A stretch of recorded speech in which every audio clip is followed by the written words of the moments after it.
Cidades mineiras decidem sobre a liberação do uso de máscaras. Concessão do Parque Estadual de Ibitipoca deve acontecer até ano que vem. Entenda quais os cuidados com a saúde devem ser seguidos após a cirurgia bariátrica. Essas e outras notícias você confere agora. Fique com a gente!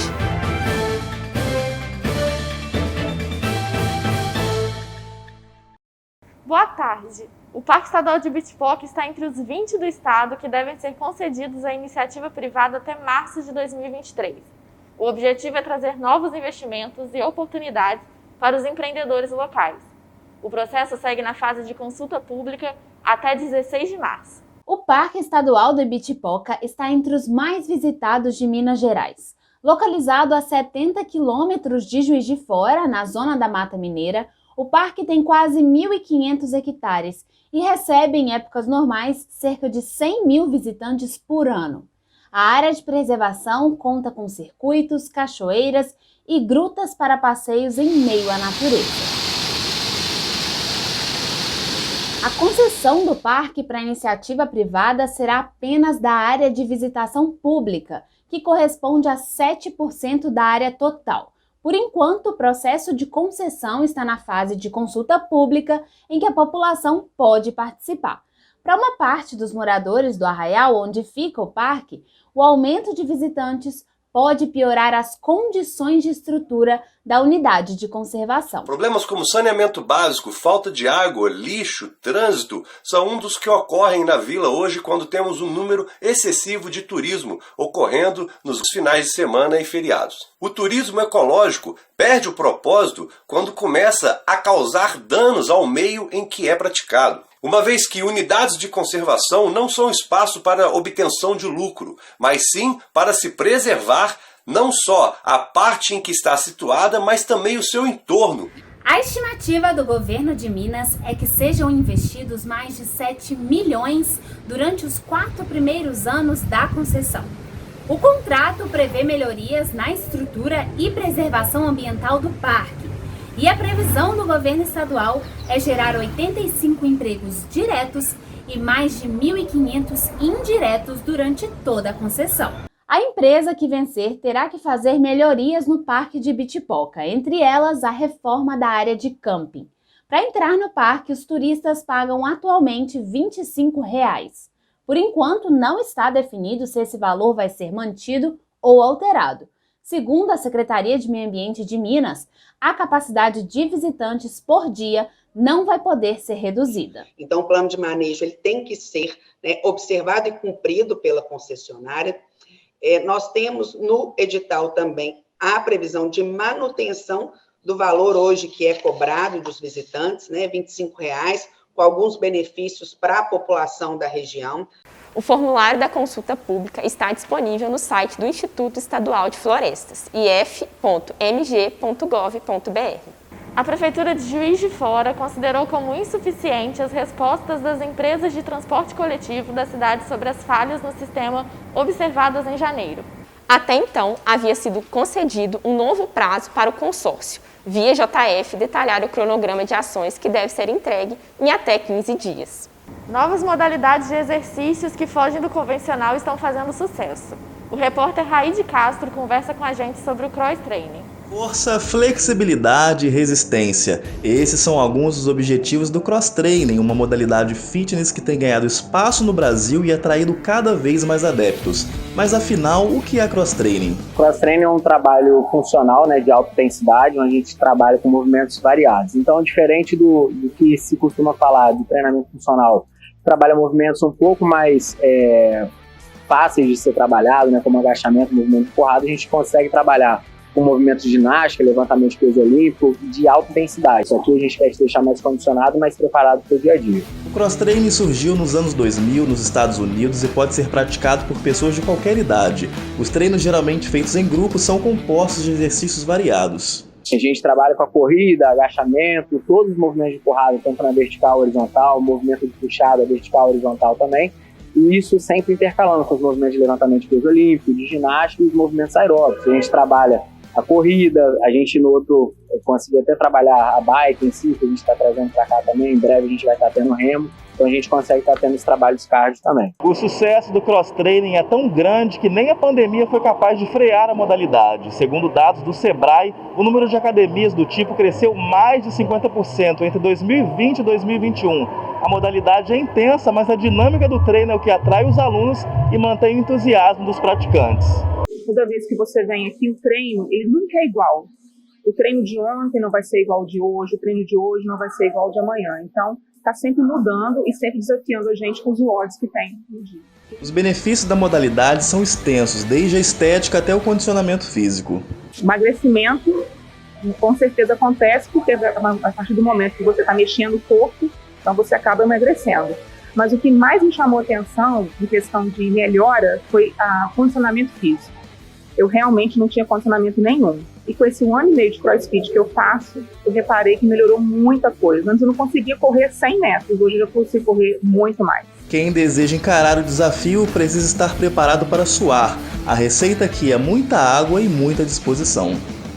O clima esquentou e a dengue volta a causar preocupação. Os especialistas alertam que a dor atrás dos olhos, falta de apetite e manchas pelo corpo podem indicar caso de dengue. Para outras informações, procure os serviços de saúde da sua cidade. E vale lembrar que é importante evitar acúmulo de água e ficar atento aos sintomas. Entre 2011 e 2018, o número de cirurgias bariátricas entre os brasileiros cresceu 84,73%. Após o procedimento, a rotina dos pacientes deve ser seguida de uma adaptação. Os detalhes você acompanha com a Bruna Polesca. A cirurgia bariátrica é uma alternativa ao tratamento da obesidade e das doenças associadas ao excesso de gordura corporal, mas é preciso ter indicação médica para fazer essa cirurgia. Segundo a Agência Nacional de Saúde Suplementar, ela é recomendada para pacientes com índice de massa corporal maior ou igual a 40, ou IMC entre 35 e 40 com pelo menos 2 complicações relacionadas. O cálculo do IMC é feito de maneira simples, peso dividido pela altura ao quadrado, ou seja, multiplique sua altura por ela mesma e depois divida o seu peso pelo resultado obtido na multiplicação. Mesmo depois de a pessoa se encaixar nesses parâmetros, ainda é preciso passar pela avaliação pré-operatória multidisciplinar, com diferentes especialistas, como cardiologista, endocrinologista, pneumologista, anestesista, psicólogo e nutricionista. A Rosenille tem 1 mês de operada e teve que passar por isso tudo. Eu acho que o preparo maior é com o psicólogo, porque ela teve o acompanhamento, foi o último laudo que ela me deu, que eu recebi, porque a cirurgia, ela afeta muito mais o emocional do que a cirurgia em si. As expectativas para o resultado da cirurgia são altas. Nesses 30 dias já tirou 3 medicamentos da diabetes, né? Então era o meu objetivo, né? E aí ainda falta mais 1 para tirar, né? Então eu espero que dentro desses 2 anos para frente tire os medicamentos. Pode parecer fácil ficar mais saudável depois da bariátrica, mas não é. Com um estômago muito menor do que o normal, os pacientes que passam por esse procedimento reduzem a ingestão de comida e passam a absorver menos vitaminas e minerais do que antes. A mudança exige atenção constante e resulta em efeitos imediatos e de longo prazo, que, se não observados, podem levar a graves problemas ósseos, fisiológicos e até neurológicos. A nutricionista Mariane Cardeal tem um grupo chamado Bariátrica Sem Sofrimento e reforça a importância do acompanhamento profissional após a cirurgia, para evitar que problemas como esses aconteçam. Mesmo uma pessoa que coma bem vegetais, frutas, verduras e legumes, que são as maiores fontes de vitaminas e minerais, mesmo essa pessoa, ela vai precisar da ajuda da suplementação. Principalmente porque ela tem um estômago pequenininho. Então, ela não vai conseguir comer tudo a quantidade que ela precisa de vegetais, de frutas, que daria para ela a dose que ela precisa de vitaminas e minerais, para não ter deficiência. É o caso da Gislaine, que com 3 anos de cirurgia bariátrica passou por um período difícil. Com uns 2 anos e meio, eu comecei a sentir fraqueza, indisposição para o meu dia a dia, falta de energia, E eu não desconfiava que deveria ser por causa da fraqueza. Eu comecei a ter depressão também e eu não imaginava que fosse relacionado. Depois de passar por problemas como depressão, foi que a Gislaine descobriu a importância dessa complementação. Nós resolvemos fazer essa reposição, um ataque com injetáveis, tanto de soro, através de soro endovenoso, intramuscular, de vitamina B, de outros tipos de vitamina, Cogmax, tendo biotina. E aí, com uns 2 meses e meio a 3 meses, eu posso dizer que hoje eu estou sem sofrimento, estou feliz. A Prefeitura de Juiz de Fora vai tornar permanente a nova casa de passagem do bairro Benfica, na Zona Norte. Foi publicado um edital de chamamento público para interessados na execução do serviço. O espaço de abrigo para a população em situação de rua foi criado emergencialmente em agosto de 2021. A Casa de Passagem oferece acolhimento para repouso noturno, alimentação, higiene pessoal e atendimento social. O funcionamento é das 7 da noite às 8 da manhã e tem capacidade para 30 homens e mulheres. A Secretaria de Estado de Saúde de Minas Gerais informou que em breve vai discutir sobre o uso obrigatório da máscara no estado. A Prefeitura de Belo Horizonte já definiu que o item não vai ser mais exigido nos ambientes abertos. Na última semana, a liberação também aconteceu em Juiz de Fora. Ainda passando pela pandemia, as cidades brasileiras tomaram decisões diferentes sobre realizar ou não a festa de carnaval. Mas o feriado permaneceu. O que será que as pessoas fizeram nesta folga? Quem conta essa história pra gente é a repórter Tainá Mantovani. Carnaval cancelado de novo. E agora, como aproveitar esse tempo livre? Nesse carnaval, nesse final de semana e feriado de carnaval, eu optei por estar mais conectado à natureza, estar pedalando, praticando uma atividade física, que é uma coisa que eu gosto bastante, né? E por questão também de pandemia, por ainda estarmos na pandemia, eu optei justamente estar me conectando novamente, voltando a ter uma paz, né, mental, tentar uma paz mental. Nosso dia a dia hoje está muito corrido, nossa vida está muito cansativa, muito ligada no 220 e eu optei por dar uma desacelerada e dar uma relaxada nesse momento. Já o Felipe aproveitou para realizar um projeto que estava sendo adiado. Eu aproveitei para fazer a mudança aqui do nosso antigo apartamento para o novo, onde a gente está agora. Então, desde limpeza, né, da casa, pintar, desmontar as coisas, encaixotar, depois abrir aqui tudo de novo, colocar as coisas no lugar. Então, a gente ficou nessa função durante esse carnaval. Foi bem cansativo, né, mas valeu a pena. E agora a gente conseguiu fazer isso, né, nesse espaço de tempo. Uns aproveitaram para relaxar, outros para mudar e recomeçar, mas teve também quem aproveitou a folguinha para poder trabalhar e não perder tempo. Esse foi o caso de Nayara Lacerda, psicóloga na cidade de Cataguases. A profissional preferiu priorizar o atendimento a seus pacientes. Trabalho com criança, com orientação de pais também. Como era uma semana aqui na minha cidade, né, que as escolas não iriam funcionar, foi uma semana também que foi possível conversar com esses pais, visto que eles trabalham fora, alguns estavam de recesso, não tinha nada programado, então por isso que eu priorizei ficar com os atendimentos, que aí eu conseguia fazer essas orientações de pais e recebendo eles no consultório para ajudar no acompanhamento dessas crianças, até porque se eu trabalho com crianças, eu entendo que eu trabalho com esses pais também. Ataques aéreos realizados na Síria, no Iêmen e na Somália continuam sem repercussão ou apoio internacional.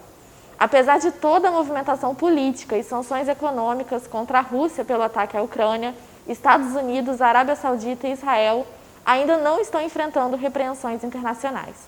Outros 25 países passam por conflitos ou registram combates armados em 2022.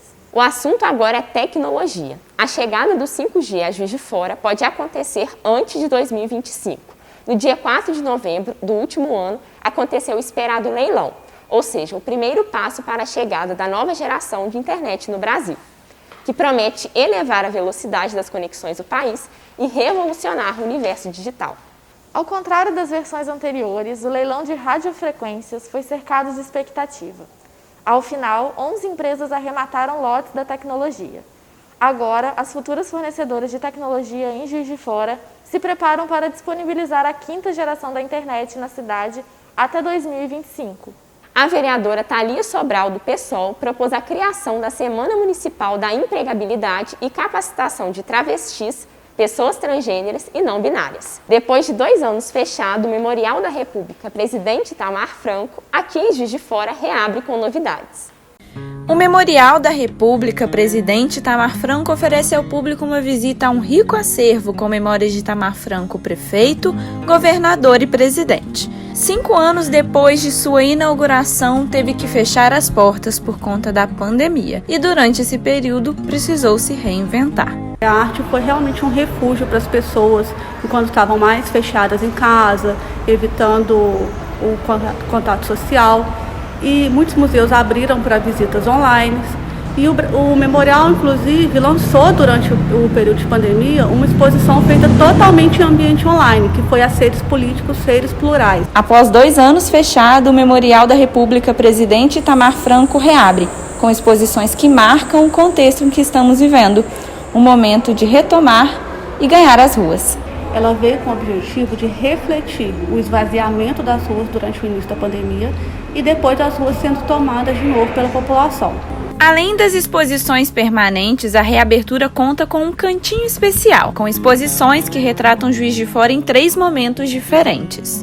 A primeira com fotos de Roberto Dornelas, que fazem parte do nosso arquivo aqui do Memorial. Em segunda, a gente usa as fotos da artista Nina Cristófaro, que ela pensa uma Juiz de Fora que já foi e não é mais, que poderia ser conservada e que, de certa forma, também foi mais abandonada ainda por causa da pandemia. E, por último, a gente traz a série de imagens do artista Luiz Gonzaga, que ele faz manipulações digitais em cima de fotos de Juiz de Fora, com esse aspecto lúdico, imaginado, sobre o potencial de Juiz de Fora, o que ela pode ser, além daquilo que os olhos veem. Nina fotografa casas que contam muito da história e memória da cidade e mostra como essas construções ficaram ainda mais abandonadas durante o período da pandemia. Existe uma fase primordial no meu processo criativo, que é eu ir às ruas, eu caminhar, observar. Eu fiquei em casa, né? Então eu não tive muito essa questão de sair na rua para andar. O que eu fiz, eu mapeei alguns espaços que eu queria ir, eu fui até eles, principalmente de carro, e identifiquei o que eu queria fotografar e fiz minhas fotografias. Eu pensei em trazer essas casas mais antigas, que elas resistem no nosso presente, algumas mais desgastadas que as outras, mas que eu me interesso sobretudo pela estética dela. Apesar da facilidade das visitações digitais, Daniela ressalta que a visita presencial faz toda a diferença. Você ver uma obra, você conhecer uma obra é uma coisa. Agora, você ter a sensação, a experiência de uma obra é completamente diferente. O museu proporciona isso. O museu não é só visual, ele é sensorial também.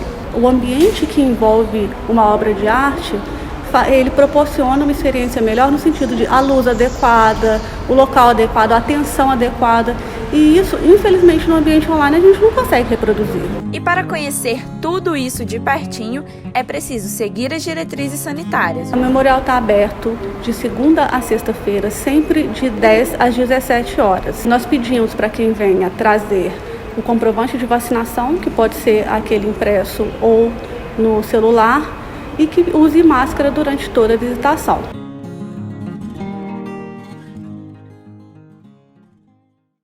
Jornada Facom termina aqui. Obrigada pela sua audiência. Até a próxima. Tchau.